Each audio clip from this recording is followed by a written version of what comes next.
नमस्कार, मी संदीप चव्हाण आणि आपण पाहताय LS मराठी. पाहूयात काही ठळक घडामोडी.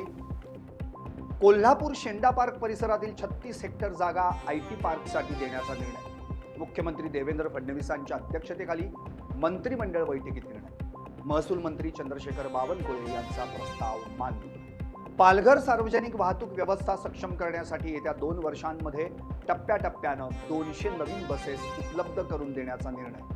परिवहन मंत्री प्रताप सरनाईक यांच्या अध्यक्षतेखाली विधान भवनात बैठक संपन्न.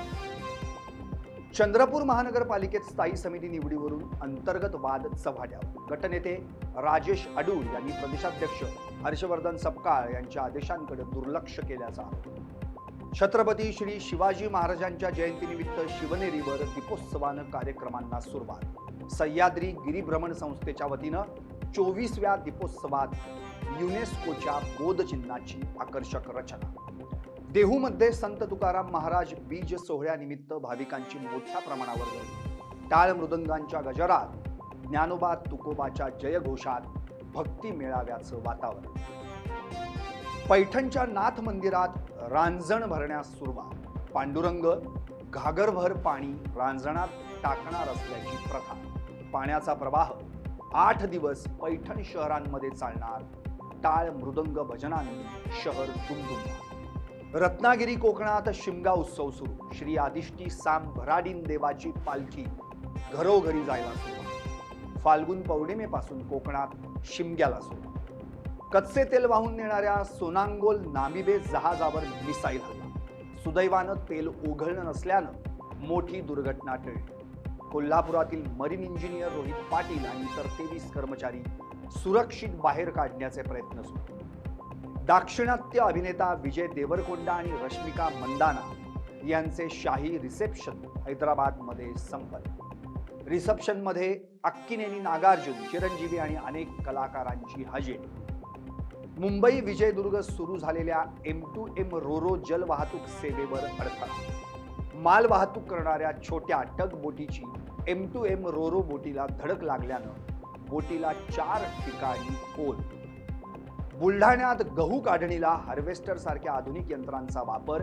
मजुरांची कमतरता, वाढता मजुरी खर्च आणि वेळेच्या बचतीमुळे शेतकऱ्यांचा यांत्रिकी पद्धतीकडे कल. बीड शहरात सत्ता परिवर्तनानंतरही कचऱ्याचे ढीग. उन्हाळा सुरू झाला तरी पाण्याची समस्या कायम.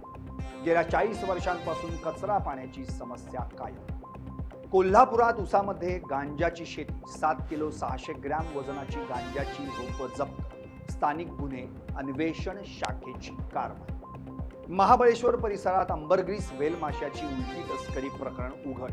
7 जणांना अटक. 3 वाहनांसह मुद्देमाल जप्त. हैदराबादच्या बंजारा हिल्स परिसरात भेसळयुक्त तूप बनवल्याच्या आरोपाखाली डेअरी युनिट मालकाला अटक. दुधाच्या क्रीममध्ये पाम तेल, वनस्पती तेल आणि इतर निकृष्ट पदार्थ मिसळल्याचं उघड. डेअरी युनिटवर छापा टाकून भेसळयुक्त तूप, इतर साहित्य जप्त. बुलढाणा रुग्णालयातील MRI युनिट 8 महिन्यांपासून बंद. 8 दिवसांत सुरू न झाल्यास आंदोलनाचा मनसेचा इशारा. सर्वसामान्य रुग्णांना तपासणीसाठी खासगी रुग्णालयात हजारो रुपये मोजावे लागत असल्याचा आरोप. नवी मुंबई कोपर खैरणी येथे इमारतीचा स्लॅब कोसळला. स्लॅब पडल्यानं काही विद्यार्थी अडकल्याची माहिती. आपत्कालीन कार्य सुरू. अग्निशमन दल घटनास्थळी दाखल. बदलापूर स्त्री बीज अंडाशय तस्करी प्रकरणात 7वा आरोपीही अटक. जळगावमधून पोलिसांनी आवळल्या मुसक्या. बनावट आधार कार्ड तयार करत असल्याचा आरोप. यापूर्वी एका डॉक्टरसह 6 आरोपींना अटक. पुण्यात बेकायदेशीर गर्भलिंग निदान रॅकेटचा पर्दाफाश. लाईफ केअर क्लिनिकवर छापा. डमी पेशंट पाठवून रॅकेटचा पर्दाफाश. गर्भलिंग निदान करण्याचं साहित्य, गर्भपातासाठी वापरण्यात येणारी बेकायदा औषधं आणि 7,73,000 रुपयांचा मुद्देमाल जप्त. नाशिक पेट्रोल पंपावर सिगारेट पिण्याच्या कारणावरून हाणामारी. वादावादीचं रूपांतर हाणामारीत. पुढील तपास सुरू. तर या होत्या आजच्या ठळक घडामोडी.